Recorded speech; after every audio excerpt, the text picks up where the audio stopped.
Reka dusome ijambo ry'Imana. Ni ijambo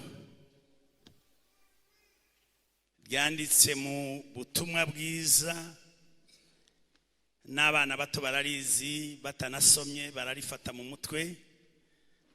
Ibice bitatu umurongo wa 16 turongera dusome Timoteyo wa mbere 3 nanone 16. Igihe narimo ntegura byantangaje ko ibyo bice bihuye, ibice n'imirongo birahuye.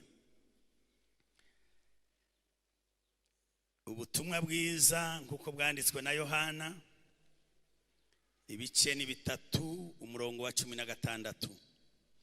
Kuko Imana yakunze abari mu isi cyane, byatumye itanga umwana wayo w'ikinege, kugira ngo umwizera wese atarimbuka ahubwo ahabwe ubugingo buhoraho. Kuko Imana itatumye umwana wayo mu isi gucira abari mu isi hwiteka, ahubwo yabikoreye kugira ngo abari mu isi bakizwe nayo. Amen. Reka dusome Timoteyo ibice 3 umurongo wa 16. Rwandiko rwa Paulo yandikiye Timoteyo ibice 3 umurongo wa 16. So gushidikanya ubwiru bw'Imana burakomeye cyane. Imana kwerekanwa ifite umubiri, ikagaragara ko ari umukiranutsi mu mwuka, ikabonwa n'abamarayika, ikamamazwa n'abanyamahanga, ikizerwa mu isi, ikazamurwa, igahabwa ubwiza. Amen. Amen.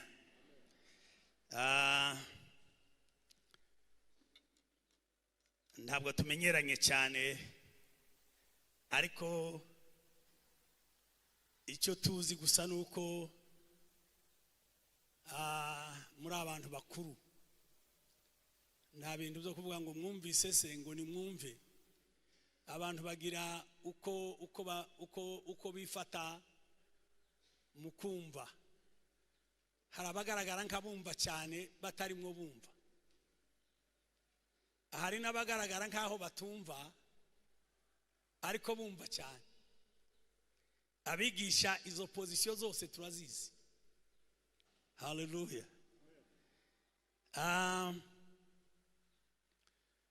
Dufite ibyishimo byinshi cyane kubera ko turimo turaserebura intsinzi, kandi Imana yaduhaye ibihe byiza nyuma y'iki cyorezo. Tubona uko duterana muri Pasaka, kandi ahantu hose twabonye ukuboko kw'Imana mu buryo butangaje. Hariho umuhanga umwe wavuze ngo nyuma y'imvura ngo haba ibihe byiza. Après la pluie il y a le bon temps. Iyi imvura ihise ibihe byiza. Imana yatugiriye neza. Ese namwe yabagiriye neza? Mwabonye ukuboko kw'Imana hano? Hallelujah. Ariko cyane ku cyumweru munsi wa Pasaka turimo twizihiza kuzuka, kandi byanejeje. Twongeye turacyari mu minsi ivuga urupfu no kuzuka kwa Yesu. Hariho umuhanga umwe wavuze, aravuga ngo amasaha 72 yahinduye amateka y'isi. Amasaha 72 yahinduye amateka y'isi. Nayahe? Ni kuwa 4, kuwa 5, kuwa 6, ku cyumweru intsinzi iraboneka, ushindi ukatokea. Sifa zina Mungu. Haleluya. Haleluya. Haleluya. Mbere yuko tuvuga intego yacu uyu munsi, nukuvuga nugukomeza muri iyo nsinzi, ariko tunibaza icyazanye Yesu. Yesu yazanye iki? Hari indirimbo ivuga ngo yaje kunkiza gifite ngo inkovu nyinshi z'amahwa n'izicumu n'izimbereri. Ariko sinzi ko nibutse icyo gitero, icyo hakaba n'akabazo kavuga ngo ariko icyatumye ncungura akankiza sinkizi. Icyatumye ncungura akankiza sinkizi. uyu munsi turaza kureba impamvu zigera kuri 7 twihuse zatumye Yesu ahinduka umuntu. Impamvu 7 zatumye Yesu ahinduka umuntu. Haleluya. Ariko mbere yuko ninjira mu cyigisho, reka mbanze mvuga ibyiza bitatu by'amateraniro. Nabonye muteranye ni wacu turaterana n'ahandi, ariko kubona abantu b'Imana bicaye batuje guterana gufite ni kubera izihe mpamvu duterana. Reka tuvuge impamvu nk'eshatu gusa. Impamvu ya mbere, cyatumye Dawudi avuga ngo narishimye ubwo bambwiraga ngo tuze mu nzu y'Imana. Impamvu ya mbere, niho honyine haba ibyishimo byuzuye. Niho honyine, kandi uko nukuri, habe n'uwabyutse nabi, habe n'uwaraye nabi, iyo ageze imbere y'Imana aranezerwa. Niho honyine haba ibyishimo byuzuye. Impamvu ya kabiri, ni mu muryango, ni muri famiye nyakuri, ni mu muryango nyakuri. Bene data, igihe itorero ritaraba umuryango, abavuga butumwa turacyafite akazi kenshi ko kubwiriza. Niho mu muryango nyakuri, kandi benshi babonye umuryango mu nzu y'Imana. Imiryango batagifite imiryango, ariko bayibonye mu nzu y'Imana. Hari akaririmbo avuga ngo ntacyo naburiye mu maboko yawe, ngo niyo mpamvu ngutambira nivuye inyuma. Ni muri famiye, ni muri bene data n'abashiki bacu nyakuri. Yesu yigeze kuvuga, aravuga ngo bamubajije ngo so na nyoko baragushaka, aravuga ngo mama na data ninde? Dore mama na data nawe. Ushobora no kubwira uwo mwegeranye ngo muraho mwene data, wamubwira ubishatse ni mwene data nyakuri.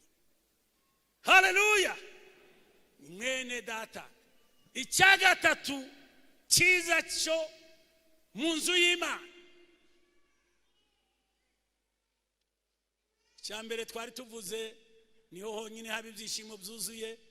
Icya kabiri ni mu muryango. Icya gatatu ni ahantu hasengerwa, ni ahantu ho gusengera. Ndazi mugira ahantu henshi ho gusengera, narya hirya na za Kanyarira n'ahandi, ariko aha niho hantu nyakuri ho gusengerwa. Ubundi kandi niho hakemukira ibibazo by'ingutu. Vuga ngo aha. Amen.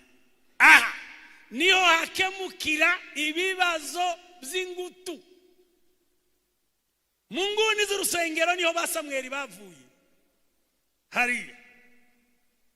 Haleluya. Niho hantu ho gusengerwa. Yesu yasanze abavunjayi, arabakubita, arabirukana, aravuga ngo ishaka ry'inzu ya data rirandya. Ngo inzu ya data ntabwo ari isenga ry'abambuzi, ahubwo izitwa inzu yo gusengerwamo. Itaitwa nyumba ya Sara. Haleluya. Na ahantu ho gusengerwa. Ntukagira ubwoba. Nuzadumva ibibazo byakuremereye, uzadomoke uze hano mu nguni. Na ahantu ho gusengerwa. Salomo yaravuze ngo nuramuka ijuru ryakinze, imvura ntigwe, uzusenga werekeye ahantu, nibiramuka byakomeye, abantu bajyanywe matekwa, ngo muze muza mu rusengero. Agatoki kabuze mu rusengero. Zamura Yesu biganza. Haleluya. Na ahantu ho gusengerwa. Gusengerwa nyakuri. Haleluya. Tugiye kuvuga rero impamvu zazanye Yesu. Impamvu zazanye Yesu. Ariko ndaza kuvuga impamvu zazanye Yesu nihuse, zatumye Yesu ahinduka umuntu. Ariko kandi nze gusoza nerekana imibare 5 y'ibanga y'ijuru y'umugambi ukomeye w'Imana. Imibare itanu y'ibanga kugira ngo twinjire mu bwami bw'Imana. Ariko niki cyatumye abayuda bamwica? Niki cyatumye abayuda bica Yesu? Abayuda bishe Yesu ariko bari bamutegereje cyane kandi bazi ko aje kubafasha, ariko ngo aze baramwica. Impamvu zatumye bica Yesu, impamvu ya mbere nuko, ariko muri izo mpamvu zose nuko uko batekerezaga kwazaza siko yajemo, uburyo bari bamwiringiye aza sibwo yajemo. Inzira z'abantu n'iz'Imana ntizihuye. Icyambere bari bazi ko Yesu azavukira Jerusalemu muri kapitale. Umuntu uzayobora u Rwanda abantu batekereza ko azavukira mu Kiyovu cy'abakiri, ariko aza kuvukira Nyambiriri Kaduha muri Nshiri. Abantu bakwibaza rero uriya muntu wa Nyambiriri azayobora u Rwanda? Nyambiriri murazi? Abantu bamwe barahaza. Ni heza, ubu hari imihanda, hari ibitaro, hari Kisinzi, ariko ni inyuma. Yesu bamutegereje ko azavukira i Yerusalemu, avukira i Galilaya, i Betelehemu, Nazareti, ahantu wagayitse nyuma. Abantu baravuga turiya nta cyiza cyahava wa mugani. Impamvu ya kabiri yatumye abayuda batemera Yesu, bari bazi naza ko azaba afite umugambi wo gukubita abanzi babo, guhora, kandi azaza ari umunyembaraga, guerrier comme Davidi, ufite ubutware umeze nka Davidi, umeze nka Dawudi wo gukubita abanzi. Ariko icyabatangaje, inzira z'Imana ntizihuye. Disikuru za mbere yasomye yaravuze ngo umuntu nakugirira nabi uzamugirire neza. Baravuga ati nta muyobozi urimo. Murumva ibyo atangiye kuvuga. Icya gatatu cyatumye abayuda banga Yesu, bari bazi ko azaza ari umunyedini ukomeye utabonana, umunyedini ukomeye, umukonservateri w'idini ry'Ikiyuda biteye ubwoba. Ariko bamubona ari kumwe n'abafarisayo n'abatoza koro, babona aricarana n'umugore w'indaya bakagirana amasaha. Abantu bakavuga ati dore ngo ni Mesiya da. Izo ni impamvu. Impamvu ya kane yatumye abayuda banga Yesu, bari bazi ko mbere y'uko hazaza Eliya ari uw'integuza, ariko noneho haza Yohana mubatiza mwene Zakariya na Elizabeth. Aravuga ati biriya ni ibikira, nimusome neza. Biravuga ko Eliya ari ugomba kugaruka, noneho Yesu akabona kuza. Kandi uko niko byari biri, niko byagombaga. Ariko Imana igira ubushobozi. Yohana yaraje ariko aza mu mwuka wa Eliya.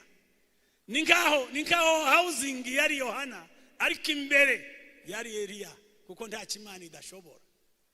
Haleluya, haleluya. Icya gatanu cyatumye abayuda banga Yesu, nuko barebye porogaramu na gahunda yiwe, babona ubuzima bwe, babona azarangirira ku giti, kandi urangirira ku giti ni umujura. Basomye porogaramu na gahunda ye, basanga muri iyo kaye de charge ye yagomba gusozereza ku giti. Kandi haleluya, haleluya, kandi umanikwa ku giti ni umujura. Baravuga tuyu c'est un aventurier, n'umuntu wigerezaho gusa n'umubandi. Batangira kumurega, batangira kumugirira nabi. Izo ziri mu mpamvu zatumye abayuda, ariko impamvu nyamukuru yari twe. Yagombaga kuza ngo tubeho, yagombaga kuza ngo dukire, yagombaga kuza ngo tubone ubugingo buhoraho. Nubwira ubukomeye cyane, nubwira ubukomeye. Imana guhinduka umuntu nibanga rikomeye, ariko zari byo kutugirira neza ngo njewe nawe tubeho. Haleluya, haleluya, haleluya. Haraba abana bigeze kuririmba urubyiruko, ngira ngo baririmbye umusaraba, banawutindaho, bituma nongera kuwutekerezaho. Buriya umusaraba ugizwe n'imirongo ibiri, umurongo umwe utambitse n'umurongo umanuka. Kari uri utambitse niwe wahozeho. Yesu ataraza, ubuzima bwacu bwari mufite umurongo utambitse. Gukuramo, so gukuramo harya, gukuramo amahoro, gukuramo ishishimo, gukuramo urukundo, gukuraho ubuzima, gukuraho kutowa.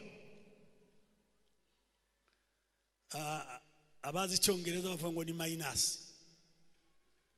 Na kariya nakagome uzugasengera ndikaje iwawe, niyo iyo kaje mu rugo, niyo waba ufite ibyamirenge, gakuramo buri joro buri amanywa. Ariko haleluya, Yesu yaraje ngo intama zigira ubugingo guteranya rero. Haleluya, Yesu yaraje ngo intama zigira ubugingo kandi zigire bwinshi. Nicyo gituma turirimba insinzi y'umusaraba, nicyo gituma turirimba umusaraba wa Yesu. Reka dukomeze rero icyazanye Yesu. Haleluya. Icyambere cyazanye Yesu ni ugusohoza amahanuzi yari yaravuzwe. Iyo Yesu ataza kuza, byani hari haravuzwe, ndetse n'Imana yari yaravuze. Imana niyo muhanuzi wa mbere yahanuye ko Yesu azaza. Mwitangiriro 3:15 ari muri ankete muri mu ngobyi ya Edeni, Imana yaravuze ngo urubyaro rw'uyu mugore ruzakumena umutwe. Yesu yagombaga kuza ngo asohoze ubwo buhanuzi. Yesaya yaravugaga ngo duha umwana w'umuhungu, yasaga nkaho avuka iryo joro. Icyo gituma abahanuzi dukwiriye kuza tureka gupresiza, kuvuga umunsi burya biragoye. Yesaya yaravuze ngo duha umwana w'umuhungu, kandi yasaga nkaho ari icyo gitondo. Avuga ubutware ukuntu bizaba ku bitugu, bizazitwa umujenama, Imana ikomeye, data wa twese. Myaka 700. Arakomeza ngo nawe Mikana waravuga ngo Betelehemu nawe nturi muto. Harahandi yavuga ngo ibihugu byahoze mu mwijima vimepata mwanga mkuu, bibonye umucyo mwinshi. Abo bahanuzi bose n'abandi kugeza na Babaramu, kugeza na ba Yobu, abo bose na ba Yesaya n'abandi bose bahanuye. Iyo Yesu ataza kuza, ubuhanuzi bwari ubw'ikinyoma, kuko bivuga mu Bakorindo ngo ibyo tuvuga byose byari bikwiye kuba ubusa iyo Yesu ataza kuzuka. Yesu yaje gusohoza ibyavuzwe na se n'abandi bahanuzi. Ikitubwira ko ubuhanuzi ari bwo nuko busohora. Icyazanye Yesu kugira ngo biriya byose bibe, c'était pour confirmer les promesses de Dieu. Nugusohoza ubuhanuzi bwavuzwe na se. Icyakabiri cyazanye Yesu. Haleluya, haleluya. Mushatse gusa n'abantu bo kuri sheri nabo baricecekera gutyo, baricecekera ariko barumva. Muzamure Yesu biganza. Haleluya, haleluya. Icyakabiri cyazanye Yesu. Yesu yaje kutwereka papa we. Nta muntu numwe washoboye kumwerekana, nta muntu numwe. Yohana igice cya mbere umurongo wa 18, umwana wahoze mu gituza cya se, uwo niwe wahawe n'uburenganzira bwo kwerekana Imana iwe nyine. Abantu benshi bahanuzi ba Mose bazaga gutarama bagatindana n'Imana, yagaruka akavuga ngo nayibonye. Wayibonye itera? Ngo amaguru yayo ngo numupsemure. Umuntu avuze amaguru se waba wamubonye? Umuntu uvuze ngo nabonye amaguru. Abahanuzi bakomakomeye nta numwe wabashije gusobanura Imana keretse umwana wahoze mu gituza cya se. Nzanibuka igitaramo kinejeje muri Kaisariya. Umunsi umwe Yesu n'abadiyakoni n'intumwa, Filipo ngo aza kumubaza ikibazo. Aramubaza ati ariko ko tugiriza iminsi tunezerwa tukabana, reka twisabira ijambo rimwe, uyu munsi utwereke data, biraba bihagije. Yesu aravuga ati birantangaje wa mudiyakoni, igihe tugiranye nturamenya, umbonye ababonye na data. Haleluya! Umbonye ababonye data. Yesu yaje kutwereka se, kandi rwose abantu benshi, umugabo Bunyana yaravuze ngo maze kumumenya. Bunyana yaravuze ngo maze kumumenya, ngo nubwo nagira amaraso ngo angana n'ay'inyanja ku bwinshi, nakwemera kuyavushwa ku bw'uwo. Sifa zina Mungu. Haleluya! Impamvu ya kabiri yazanye Yesu, Yesu yaje kutwereka papa we. Haleluya! Ubu nta muntu numwe ubu mwamusobanura, ubu mwamvuga Imana mwabonye, mutabwiwe n'abandi, ni mwaramwiboneye, mwaririmbye, abana baririmbye ngo habaye mu isamurira za saha, umwenda wari ukingirije ahera ngo utabukamwo kabiri. Umwenda wari ukingirije ahera utabukamwo kabiri, ngo uhereye hejuru ugeza hasi. Haleluya! Ese muzi byabaye? Hari harangiye iki? Reka mvuge kimwe gusa mu bintu byinshi byari birangiye umunsi umwenda utabukamwo kabiri. Hari harangiye ubutamzi. Umuntu kubwiza kuza kuvuga ngo uze ndakwinjizamo. Ni nacyo cyatumye Yesu akubita babavunjayi n'amanyanga. Asanga hari ukuntu umuntu aza bakamugurisha intama bihenze, ariko arabirukana. Hari nimbo twaraga turimba kera, akakama takamba akawapiga wote wakakimbia, neno la Mungu ni fimbo. Haleluya! Haleluya! Icyo gihe umuntu ashobora kwinjirira, nawe ushobora kwinjira. Vuga ngo nanjye nshobora kwinjira. Haleluya! Zamura Yesu biganza. Haleluya! Icyaga narimvuze icyazanye Yesu cyambere nukutwereka Imana, nukutwereka se. Icyaga tatu nukutubera umutamzi mukuru kandi ukiranuka. Umutamzi akamukumve neza. Sauveur, sacrificateur et fidèle. Umutamzi mukuru. Umugabo uzudusengera neza. Nigeze kuvugana na korari iwacu, ndavuga ati ese namwe hari ijoro muza murara mudasenze nkanje? Bavugire cyarimwe ngo kwa jina la Yesu. Je navuga ati rero mumbabarire, njewe hari igihe bincanga kananirwa, ariko singira ubwoba kuko nzihe ko hari unsengera. Iyo naniwe hari umuntu unsengera. Umutamzi mukuru. Haleluya! Uzi kugusengera. Icyatumye yamvura ihita nuko hari uwahagaze. Icyatumye waje gusenga hari uwaraye ugusengeye. Hari uzuduserukira. Ndaza kubivuga muri ya mibare 5 soza. Yaje kutubera umutamzi kuko twebwe twari twarananiwe abatamzi. Ezeza aririmba ngo mama ibimasa, amaraso y'inka, amaraso y'inyoni ntashobora, ariko haje umutamzi mukuru. Umutamzi mukuru ari hano, aza dusabira, azadusengera. Murabizi tugira ibintu byinshi biturega, ariko Yesu iburyo bw'Imana azavuga ngo rata rata. Abantu bakavuga ati Hoziyana buriya mubona baririmba dore uko bameze, ariko Yesu akavuga ngo rata Hoziyana n'abana banje, n'umutambyi mukuru, sauveur, sacrificateur et fidèle. Haleluya!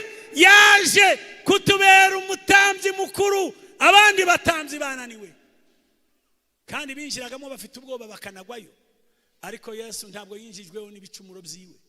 Impamvu ya kane, turi kumwe se? Haleluya, haleluya, haleluya. Impamvu ya kane, icyamuzanye yaje gukuraho icyaha. Icyatumye yerekanwa Yohana 3:1-3:5 ngira ngo cyangwa 8, biravuga ngo icyatumye yerekana no gukuraho icyaha. Yesu yaje gukuraho icyaha, alikuja kuondoa dhambi. Ibyaha yabikuye amenyo, icyaha yaragikuyeho. Nubwo tukiri mu isi, nubwo tunacumura, ariko kandi yaranavuze muri Yohana, aravuga ngo ndabandikiye bana bato ngo ntimugakora icyaha, ngo ariko habaye hagize umuntu ugikora ngo dufite umurengezi ku Mana. Yaje gukuraho icyaha. Hari umuntu umwe wavuze ngo bigereranywa n'umwana ngo urimo agenda, ntiyabukwibuza ko anyerera akikubita hasi, ariko ntabwo nyina mureka ngo ubwo yaguye ngo ntukongere kugenda. Nyina aramuhanagura akamukunguta, endelea na safari. Nubwo tunyerera, ariko Yesu turi kunkumura mu maraso ya Yesu tugakomeza urugendo. Haleluya! Yaje gukuraho icyaha. Iyi ni itangazo rikomeye, kandi nicyo yishizeho ibyaha. Ahinduka umunyabyaha, arabikubitirwa, arabihanirwa. Irikurikiraho yaje gusenya, détruire les œuvres de Satan. Yaje gusenya imirimo ya Satani. Buri ibya Satani ni ntabwo biri ku murongo. Ibya Satani yarabisenye, yabishizemo akavuyo. Yaje kumusenyera, birashaje bishizeho, ni expire. Naze nsoma kare ngo urupfu rwe ngo kugira ngo arumareho. Urupfu rwa Yesu rwamazeho ubushobozi bw'urupfu. Haleluya, haleluya. Yaje kwangiza. Ntimugatinye Satani, nta ntebe afite, arazerera. Hariho umwana umwe waza kuririmba ngo amukoma hasi amumena impanga ngo afata ifunguzo. Ariko hari aho atari yaramenye neza, ntabwo bigeze bakirana. Korari kuboko kw'iburyo mu gatengizi ivuga ngo yinjiyemo ngo Satani arajajaba, aradepoza, arekura ifunguzo, kuko hari haje mu mugabo ukomeye. Haleluya. Umurimo Satani nta ndeba afite, nta mbaraga afite. Muzamwibuka za ntare zo mu gitabo cy'umugenzi, nubwo zari ziteye ubwoba ziri mu nzira, ariko ngo zari ziziritse. Yaramuziritse, nta mbaraga afite. Torero ry'Imana, Yesu yakoze ibintu bikomeye. Yesu yasenyeye Satani, aratangaza ngo umutware w'iyisi abaye igicibwa. Umutware w'iyisi, uyu dutinya, uyu dutera ubwoba, yaraciwe. Abarokore dukwiye gushyira ubwoba, kandi n'intwaro ze yarazimwambuye. Twashobora kuneshwa dute? Yesu aturwaniriye. Haleluya, haleluya, haleluya, haleluya. imirimo ye irakururuka imeze nka bya biziga by'abanyegiputa. Yaje kumusenyera kandi kumugaragaro byarabaye. Ikindi ikimucumbe neza cyane, yaje kutubera urugero rwiza. Urugero rwiza, icyamuzanye ni ukutubera urugero. Buriya nta muntu wabona hano ukubera urugero. Muze nicyo gituma dukwiye rimwe na rimwe kuva ku bantu. Va ku bantu. Hariho waje kutubera urugero n'umwe gusa. Reka mbabwire ibintu nasomye mu gatabo kamwe. Umuntu umwe ngo yarasenze cyane, Imana iramukunda kubera ko yari yafashe umwanya munini wo kuba imbere y'Imana. Ngo Imana iramubwira ngo urashaka ngo kugire nkande. Uwo muntu yitwaga Musa cyangwa Mose. Ahita avuga ati ngira nka Mose nyine mbazina wanjye. Amwereka intege nke za Mose. Wa muntu ati kwa jina la Yesu urashaka ngo nkugire nkande. Aravuga ati ngira nka Daudi. Daudi se ntimuhise mumenye ibyiwe. Ati kwa jina la Yesu. Haleluya. Aravuga ngo ngira nka Ibrahimu. Imana yari irimo mubwira ngo mbwira umuntu ushaka ngo nkugire nkawe. Ndimo ndavuga ukuntu yaje kutubera urugero rwiza. Aravuga ati noneho ngira nka Ibrahimu. Imana ibaza umugabo ati ese umugore wawe ninde? Ati ni Suzana. Uramukunda? Ati ndamukunda cyane. Abajura baje wagira ute? Ati nakwemera bakanica mbere yuko bica Suzana. None se reka nkubwire Ibrahimu, iwe nta nabajura baje. Yagurishije umudamu we. Ese muza ayo makuru? None uravuze ngo nkubwire nka Ibrahimu ra? Nta mwanya uhari. Byarantangaje nsomye icyo gitabo. Kugeza na ba Daniel bagiye bagira itirafu. Abantu n'abana. Vuga ngo abantu n'abana. Va ku bantu. Ariko hari uwo dukwiriye. Hari umuririmbyi avuga ngo nataka kufanana nawe Yesu. Ndashaka ngire nkawe. Kuko mu kanwa ke nta mafuti nta litije. Arasa n'abantu. Yagize inzara nk'abantu. Yagize n'intege nke nk'abantu. Yigeze no gusinzira. Ariko hari icyo tudahuriyeho nawe. Ntiyigeze akora icyaha. No mu kanwa ke ntiyavuyemo uburiganya. Zamura Yesu ibiganza. Ngira nka Yesu. Ndashaka ngungire nka Yesu. Yesu yaravuze ngo haleluya. Haleluya. Yesu yaravuze, eka mbabwire, nimwemere kuba abagaragu banje munigireho. Ndi umugwaneza kandi ni umugabo mwizuriye. Muze mumwigiraho. Nubona abandi bose babaye banyamafuti. Habe nanje uhagaze aha mfite ikote z'amafuti ndi umuntu.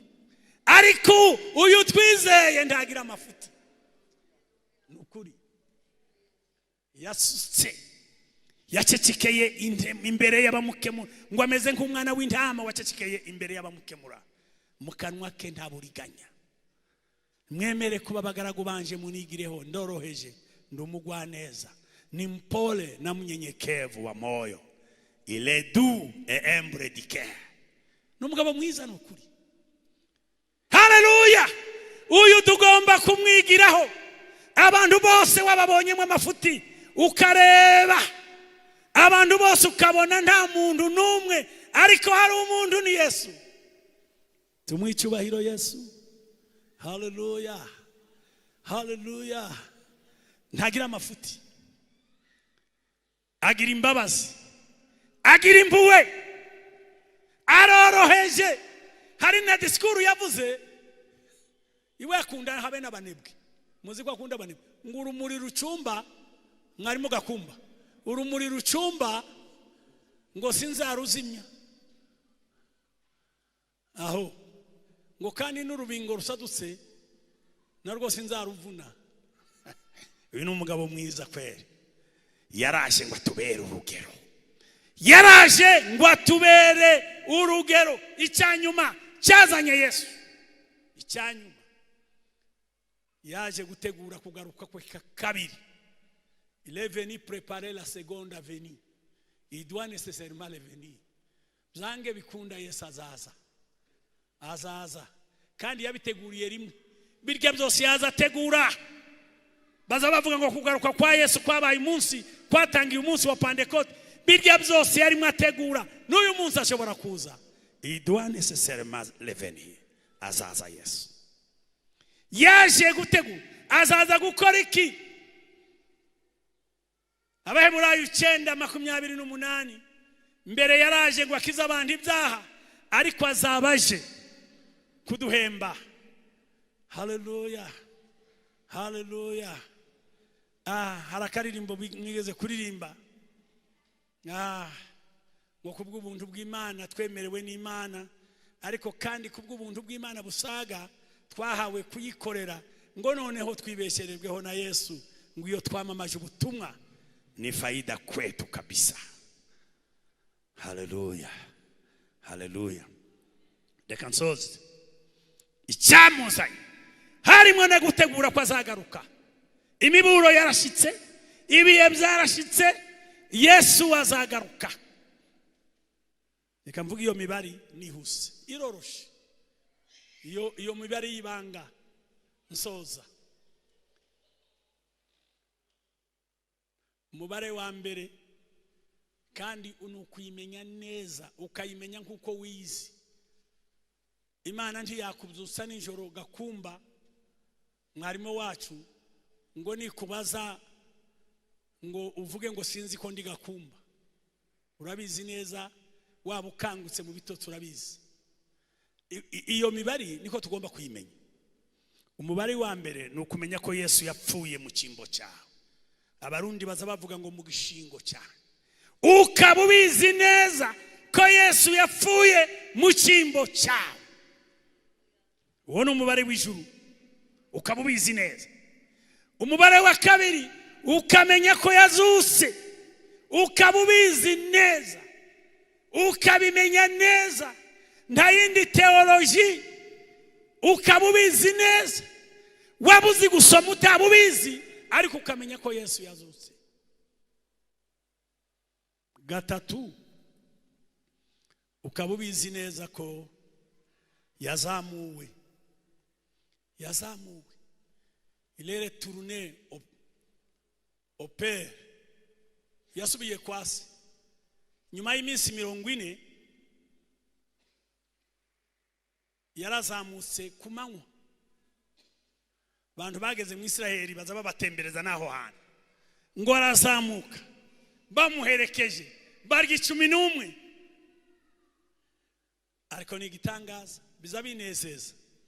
Ngo babona ateye intambwe azamuka. Ikirere kiremera. Akomeza gutera azamuka. Araruhara basiga babona igicu kiramukingirije. Babona abagabo babiri baraje barababwira ngo kuriya mubonye agiye niko azagaruka. Ubundi abantu biga fizike bavuga ko hari imbaraga zimanura igikoresho zikakimanyura kimanuka hasi. Ariko kuri Yesu yo zari tandukaniro. Hari imbaraga zimuzamura. Imbaraga zazuye Yesu mu bapfuye. Izo murazifite. Ese muzi ko mwazigabanya? Ese mwari muzi ko Yesu atazuka mutaba muririmba? Tutaba turi n'abapasiteri. Kuko amaze kuzuka niho yabaye umugaba aragaba. Hallelujah. Abaha bamwe kuba baririmbyi, tuze turirimba insinzi, nabandi kuba abapasiteri, nabandi kuba bungeri nabigisha. Amaze kuzuka anyaga iminyago aha abandi impano. Hallelujah. Hallelujah. Mubare wa kane wibanga n'ibintu Imana ntiziduha ibintu binini. Timugire ngo hari ibintu binini Imana idusaba bene data. Abatazaja mu ijuru bazaba bizize kuko akazi kose yarakarangije i Calvary. yarabirangije igorigota. Ni ukumenya uwo mubare gusa, uwo mubare w'ibanga ukawizera, ukizera ibyo yakoze. Umubare wa kane urimo ibintu bibiri. Umubare wa kane urimo guhabwa umwanya w'icyubahiro iburyo bw'Imana, aho azahanezeza cyane. Recevoir une position de puissance à la droite du Père. Guhabwa umwanya w'icyubahiro iburyo bw'Imana. Ikindi cya kane cyiza cyane cy'umubare w'ibanga wa kane nuko buri gitondo buri munsi aza duserukira. Paraître devant Dieu en faveur de croyants. Aza duserukira, yaguserukiye, yatuvuganiye. Niko kazi afite, araduserukira. Hari indirimbo twaririmbaga kera, nubwo njyewe ntari umuririmbyi mwiza. Alipanda juu kuume kwa Baba, ana kazi gani sasa anatuombea? Ari iburyo bw'Imana, aratunihira. Nawe yagusengeye, nawe yagusengeye, nawe yakuvuganiye. Haleluya. Azatunihira iminihi itavugwa, iminihi itavugwa. Aho azahanezeza cyane. Dufite umuntu dusengera iburyo bw'Imana. Ibyo ugomba kubimenya, ibyo ugomba kububizi neza. Haleluya. Ugasenga ariko wamara kunanirwa, njyewe ndananiwe, ariko wewe utananirwa, komeza. Haleluya, haleluya. Umubare wa nyuma nirya navuze ngo azagaruka, azagaruka. Imana idufashe, tugiye gusenga Imana. Yesu yapfuye mu cyimbo cyanjye, Yesu yarazutse, Yesu yarazamuwe, Yesu ari iburyo bw'Imana, Yesu azagaruka. Ibyo n'ubuzima, ibyo n'ubugingo. Tugiye gusenga Imana. Unamisha umutwe dusenga Imana. Waba warahuye n'intambara zo muri isi zikakwibagiza ko Yesu yarangije byose, cyangwa waba waragize ibintu biguhuza ukibagirwa imirimo Yesu yakoze Kalivari, n'ubaracyarimo ababarira, n'ubaracyarimo ababarira. Ibitonyanga by'amaraso ngo byavugaga ngo urababariwe, urababariwe. Waba wateraniye hano utarakira Yesu nk'umwami n'umukiza, zamura ikiganza cyawe tugusengera Imana. Winjire muri uwo mubari, winjire muri uwo mubari w'abana b'Imana. Ntabwo turi butinde. Nimba uhari, zamura ikiganza cyawe ushaka kwakira Yesu nk'umwami n'umukiza. Waramwakiriye ariko uhura n'inzitane, wibagirwa ubuzima, wibagirwa imirimo Yesu yakoze. Ureba ku bantu, warebye ku bantu, ukira abantu urubanza. Imana iguha umugisha cyane. Warebye ku bantu, ukira abantu urubanza, ariko hari umuntu utarigeze akora ibyaha. Ukibwira ko ibintu birangiye kuko abantu ari abanyamakosa, ariko hari umuntu utagira amakosa, ni Yesu umwana w'Imana. Zamura ikiganza cyawe. Uyu muntu utagira amakosa ari hano kugira ngo agufashe. Abazamuye ikiganza mushobora guhaguruka tukabasengera Imana. Yesu abafashe cyane, Yesu abagiriye neza. Nimuhaguruke mwese dusenga Imana. Muhaguruke dusenga Imana. Reka dusabe umushumba. Nimutambuke bariya bahagaze, nimutambuke muze hano imbere. Dukomere Yesu amashyi cyane. Namwe ushobora kuza mwihuse cyane, muze hano imbere dusenga Imana. Muze hano imbere dusenga Imana. Ya umuntu yahindukiriye Imana ngo nubwo yaba ari umwe, ijuru riranyeganyega, ijuru ririshima. Icyazanye Yesu no kubabarira abantu ibyaha. Reka dusenga Imana. Mupfukame muri bahana imbere kugira ngo dusenge Imana. Reka dusabe mushumba adusengera Imana. Witeka Mana yacu, turagushimye muri uyu mwanya mwiza duhaye.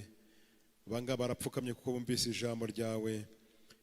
Haleluya Yesu, kugira ngo katikarire china Yesu ndetse bwinshi.